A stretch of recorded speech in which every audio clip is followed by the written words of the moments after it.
welcome back to my channel, and if you're new here, then welcome. So there's been a lot going on with like the holidays and stuff. I tried to vlog as much as I possibly could, but life just happens and you can't, I mean, you're not quick enough to get your camera and stuff like that. But anyway, I have been seeing how many people watch my videos, and not that many, but it's okay. One thing that really touched my heart was my nieces and nephews. Like, of course, as a YouTuber, you want to be successful and try to get all the subscribers and all the likes and views that you possibly can get. And I know that a lot of people who watch my videos won't watch my videos unless they're in it. So there's that, and people are just not interested in my videos, which is fine. And a part of me was like, you know, maybe it's not meant for me and stuff like that. But one thing that gave me motivation was when I was on FaceTime with my mom. My sister had like a really big New Year's Eve party with just my family that's in Texas. And, you know, I was on FaceTime with my mom, and they were like, oh, we all watched your video. And I'm like, really? Like, you guys watch my videos? And they're like, yeah. And then my niece grabs my phone and she's like, when are you gonna do another one? You haven't done one in a while. When are you gonna post another one? And that just like touched my heart, and that just gave me more motivation to make videos. Because for those of you who don't want to watch it, I have one of my biggest fans, which is my niece Talia, that she told me, I love watching your videos because it makes me feel like you're still in Texas. And you know, like I just finished talking to you just by watching your videos. I don't know, the way she said it was just so sweet. And she's like 7, 8 years old. And that just like, I was like, wow, if I'm gonna do videos for anyone, it's definitely gonna be for you. My family in Texas, some of my family in other states, and my friends, and of course my husband. So but if you do like my videos, I'm so grateful for you, and thank you for watching and just clicking on as soon as you see that, you know, you get a notification or you see that I have posted something new. I really do appreciate it. I love all you guys, and I'm so grateful for the support. So, now to get into why I'm actually making this video. I go on YouTube and I watch other YouTubers because it helps you get ideas and do other stuff and things like that. And one thing that I did notice that gets a lot of views is their horror stories, like college roommate horror stories, crazy neighbor horror stories, like all those kind of things. Now, I have quite a story. I worked in daycares and childcares for such a long time that I do have quite a menu to show you and tell you about. When you work at so many different ones for so long, you're bound to have a really good story. And I have quite a few that I'm gonna go ahead and tell you guys all about. Nothing bad.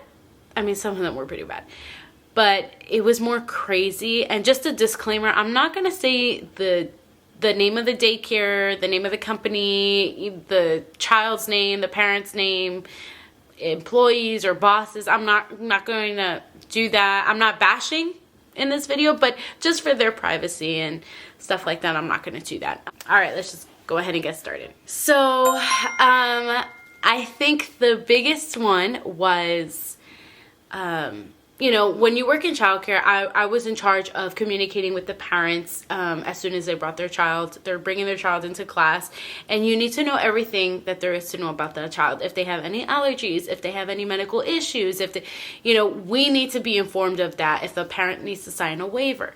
So I had a little girl in my class. She still looked like a baby to me, so I still say baby. And she was beautiful, so sweet. Now, when the dad is talking to me, ready to bring her in the classroom, she's laying on his shoulder. So I don't get a really good look at her face until she's actually in the classroom. So, of course, like I do with every other parent, I ask, do you have, you know, any special instructions that you want our coworkers to be aware of? Does she have any allergies, any medical complications, you know? And he goes, no, oh my God, no, she's so good. You won't have any problems. We've been here before, you know. And I'm like, oh, that's wonderful. And he's just like, yeah, you know, she's good. And I'm like, okay, great. So I'm just checking her in, and he's getting ready to leave. So as he's getting ready to leave, I'm like, okay, she'll be fine. Don't you worry. And he's like, yeah. One thing though, she does have a fake eye. So make sure she doesn't take it out and put it in her mouth. And then he just walks away.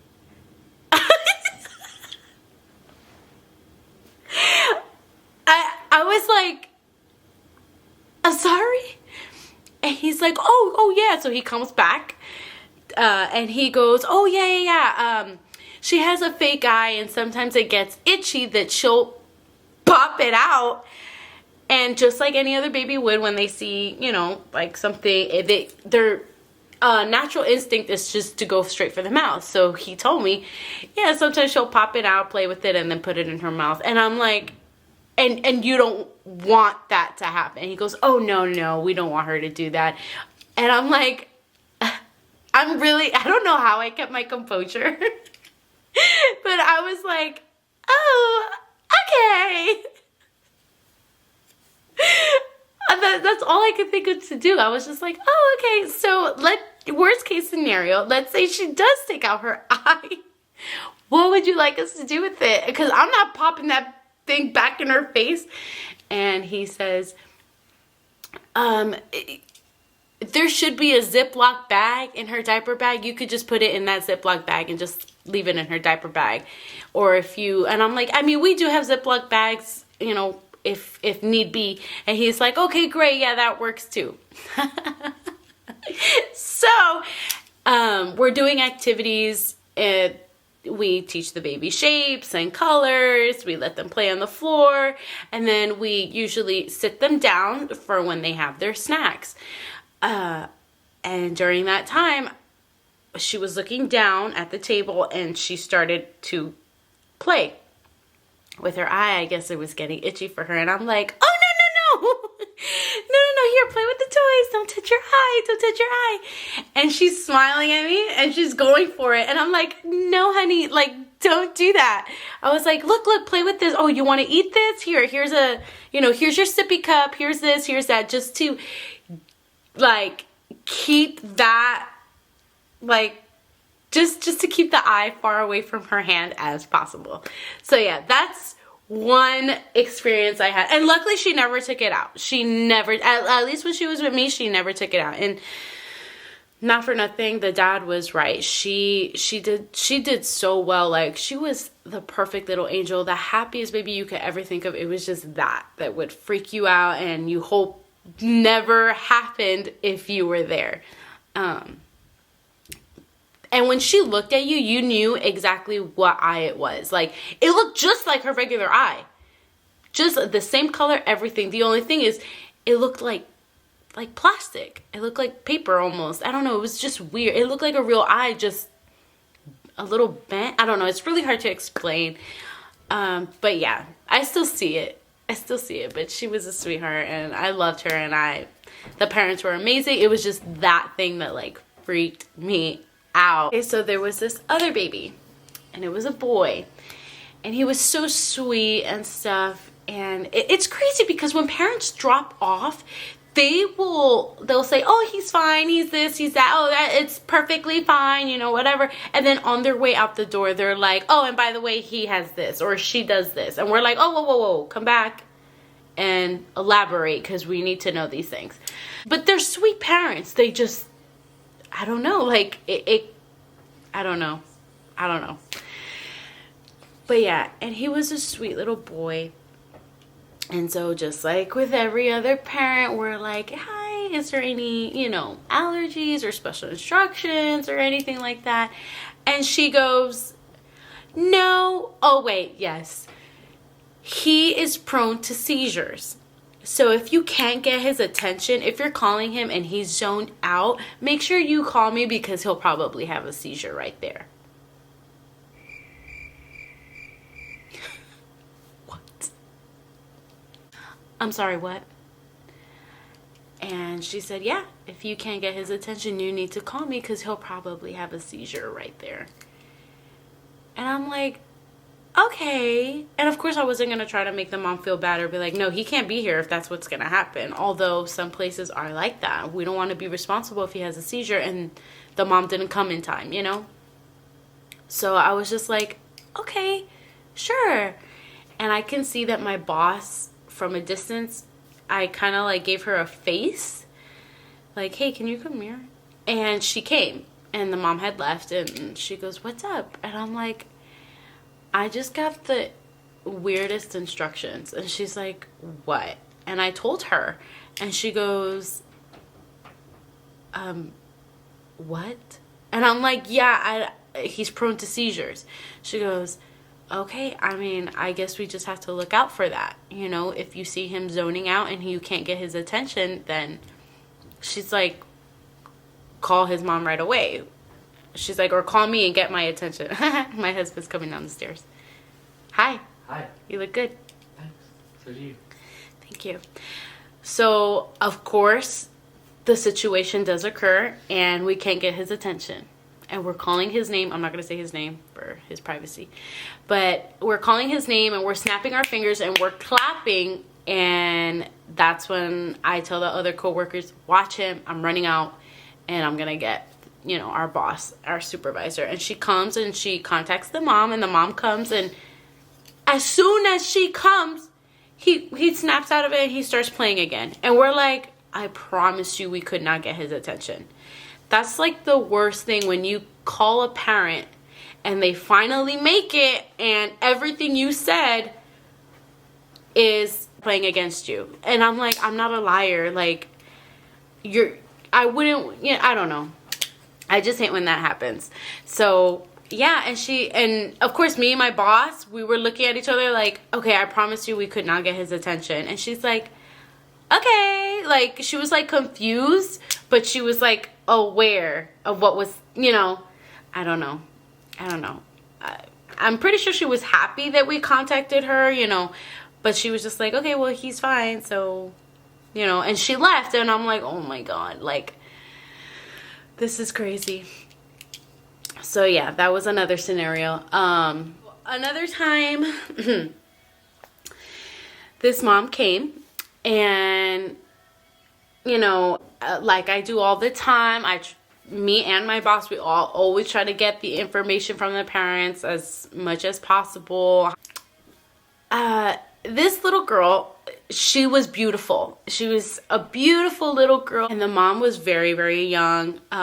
She looked well put together, the dad too. And of course we asked, do you have any special instructions specifically for our workers or for the child that you need us to be aware of? And she's like, oh no, she should be good. She's fine. And I'm like, okay. And I'm looking at her and the baby's already crying. I mean, she's a toddler, but I was like, okay, honey, it's okay. There's nothing to be scared of, you know. And she's like, oh, you're going to do fine. You're going to do fine. It's nothing new for me. We do get kids that have separation anxiety or are crying and stuff like that. So it was nothing new for me. You know, we try to exhaust every option. Like, we show them all the toys. We get them snacks. We play music and all these things so the child could be happy and not cry anymore. But with her, nothing was really working. And I'm like, it's okay, you don't have to cry. And it started to get to the point where she was hyperventilating, like, like, you know, and I'm just like, oh my God, I'm so sorry. It's okay. I'm trying to comfort her. I'm having her sit on my lap. You know, that way she has like some protection over her. I don't know. It's like a sense of security that some kids need. But she didn't want to be touched. She didn't want to be, like, she wanted to sit on me, but not me put her on me. Like, she was just like, like everything would freak her out. And it got to the point where she stood up and I'm like, come here. You want to hold my hand? You want to go see the wall? You want to see this? You want to see that? And she was like, crying. She had a blanket. And she was just crying and crying and crying. And my boss sees that and she's like, is she okay? And I'm like, yeah, I just think she's really, really upset. And my boss is like, let me help you. So she comes in the room and she's like, come here, honey. And this little girl looks at my boss and goes, bleh, and like vomits. Like it shot from like, I don't, maybe like 3 feet. Literally. And we were all like, oh, and it wasn't like spit up like a regular baby. No, it was vomit, like an adult vomit. And it hit my, hit my boss. And she was like, I'm sorry, I can't get over that. She's like, oh my God. She's like, what do I do? And so my first initial instinct is grab a whole bunch of like wipes and napkins, and I'm like, here, let me help you. I'm wiping the baby, and I'm telling her it's okay. I bring a trash can over to her, like just in case she vomits again. The trash can is there. And so we have to call like facilities and maintenance, and and we call the mom, because if this is something bigger, like it's not that she's crying, she actually might be sick to where she needs her mom. If we don't want to get the other babies sick, then, we definitely have to call the parents. So we call the mom, and the mom's like, oh my God, I'm here, oh my God. Like she freaked out, like she didn't know that the daughter was going to do that. But then she says this. We're like, yeah, we don't know what happened. Like, she just started crying, and, we tried to do this with her. And then when my boss came inside to help, she kind of like shot out vomit. I said it nicer to not freak the mom out. And I'm like, is she sick? Like, is there anything we can do? And she's like, no, this is just how she copes with her crying. She vomits. What?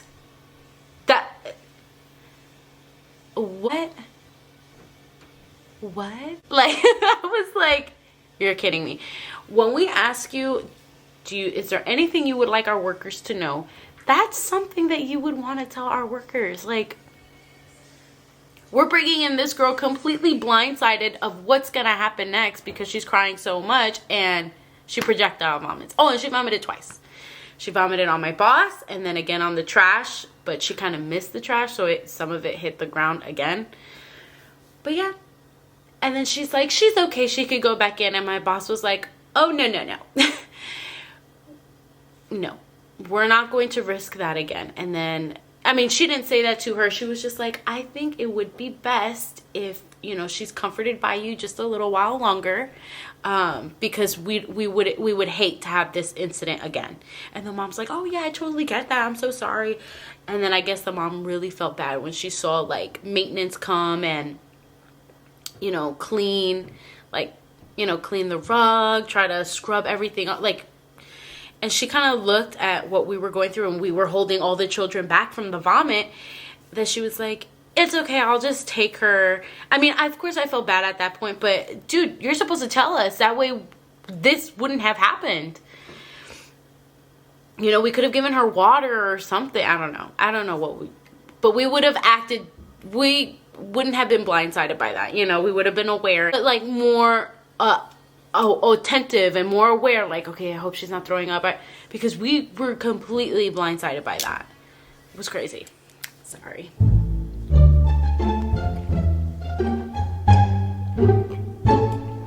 You can probably hear me swallowing, but I'm talking so much that it's making my mouth dry, so cheers.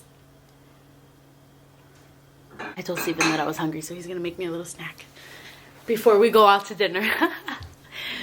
Okay, so another one. Same kind of situation with the girl that vomited. The mom looked so well put. The daughter was beautiful family, very young couple.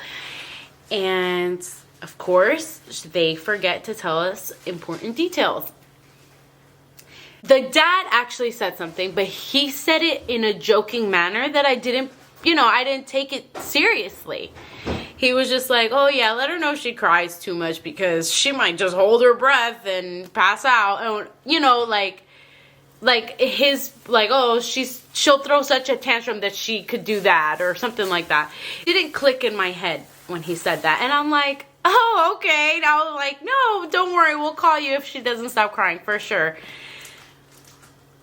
And of course she starts crying, but she does a silent cry, like the, like out of fear. And I'm like, it's okay, you know, look at all your friends playing, you know, we're so happy you're here. So I'm showing her the songs that we play, the shapes and the colors that we learn. And then she gets quiet. And I'm like, okay, this is working. So I turn my back and I'm starting to look for more stuff like puppets and stuff like that that will probably get her attention. And one of my other coworkers kind of stares at her. And she's like, is she breathing? And I'm like, what do you mean? And of course I'm laughing because I'm like, is she joking? Like, and you know, we would joke around in our jobs and stuff. And I'm like, yeah, she's breathing. Oh, the reason why I thought she was joking was because she had her blanket like this. You know, like, girl, can you breathe under there? I thought that's what she was implying. And so I'm like, yeah, she's breathing. The girl is turning purple. And I'm like, oh my gosh. Oh, I almost said her name. I was just like, honey, breathe. I was like, come here. And I take the blanket off her and she goes, whoop, and she passes out. I'm sorry. It's not funny. I'm more laughing at the fact that this happens to me. It's just that. And she passed out. And I'm like, I'm fired. Like, that's all I can think. I'm fired.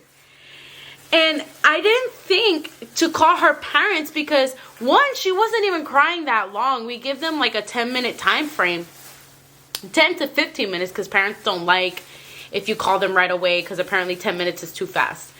So we give them a 10 to 15 minute time frame, but she wasn't screaming or kicking or, you know, excuse me, I'm so sorry.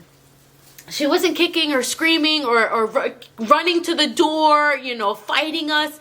She was doing a silent cry. So that's the last thing on my mind, even though the dad joked about it. And so of course, I'm like, keep an eye on the other kids, you know, and I run out and I try to find my supervisor and I'm like, a child has passed out.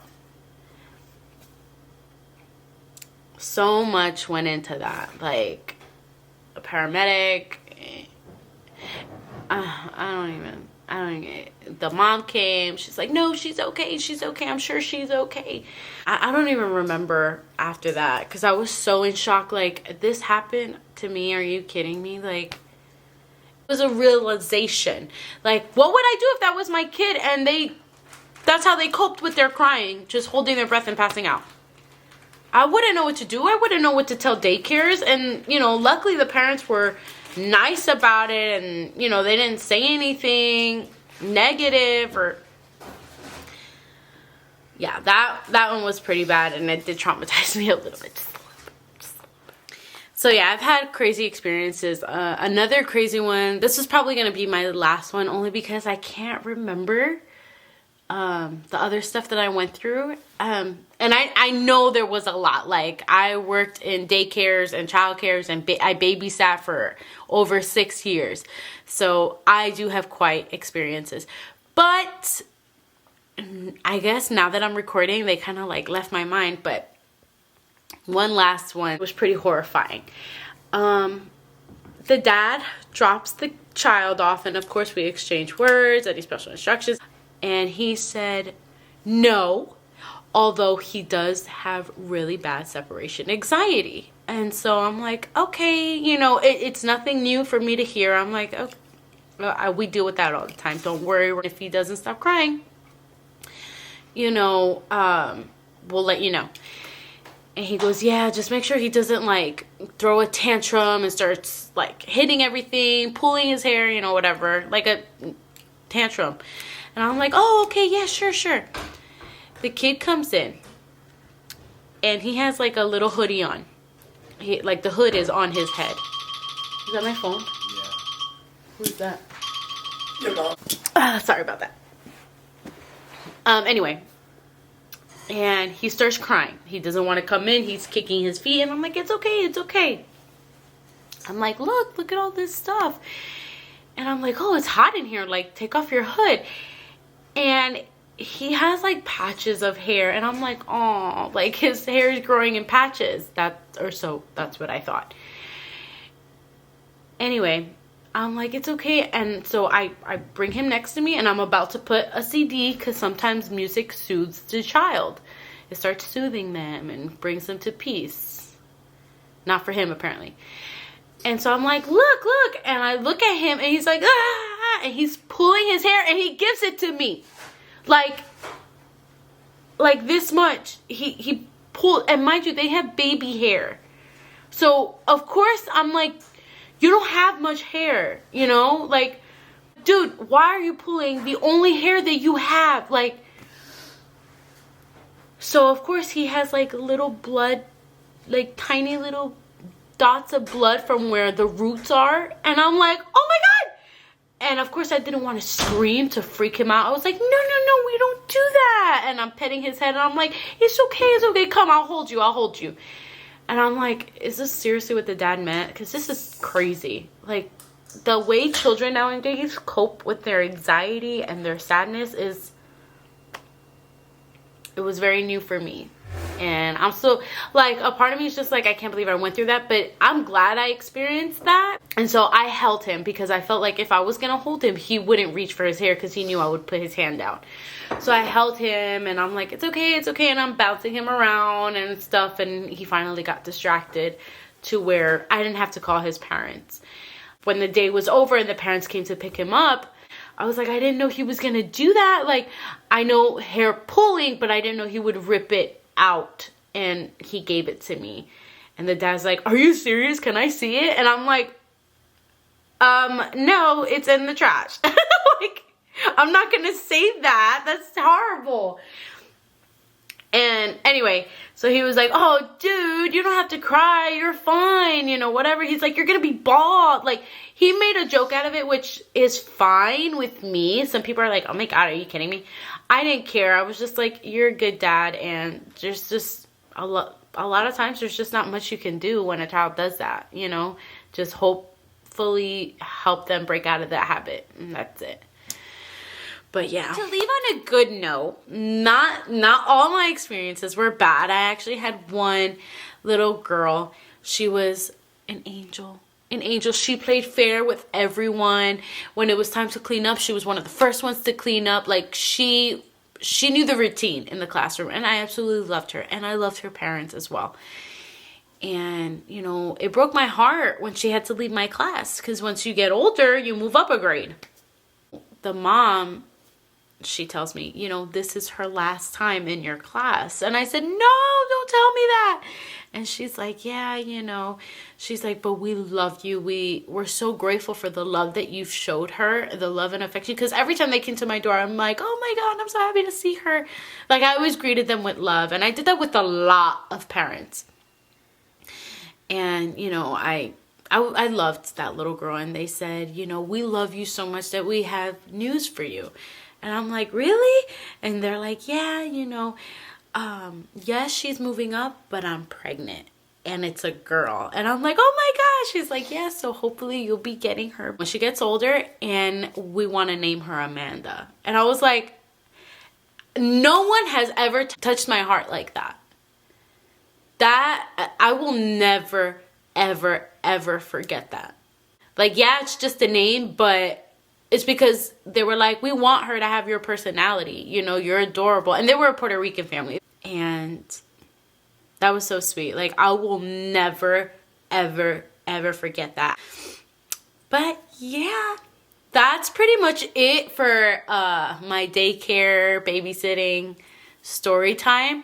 I really hope you enjoyed this video, and I hope none of you have to go through what I went through, but I'm happy that I went through it because it was an experience, and now I have a story to tell. And I loved my jobs that I had, watching kids, taking care of kids, teaching kids. I loved it. I'm very grateful for it because now I'm experienced, you know, especially with children. And I made amazing friends working there. They were practically my family, so... But yeah, I really hope you enjoyed this video, and if you did, please give it a thumbs up and comment on what if you've ever had a crazy experience or if there's something else you would like to know. But yeah, I'm gonna go ahead and get dressed for my friend's birthday dinner, and I'll see you guys soon. Bye.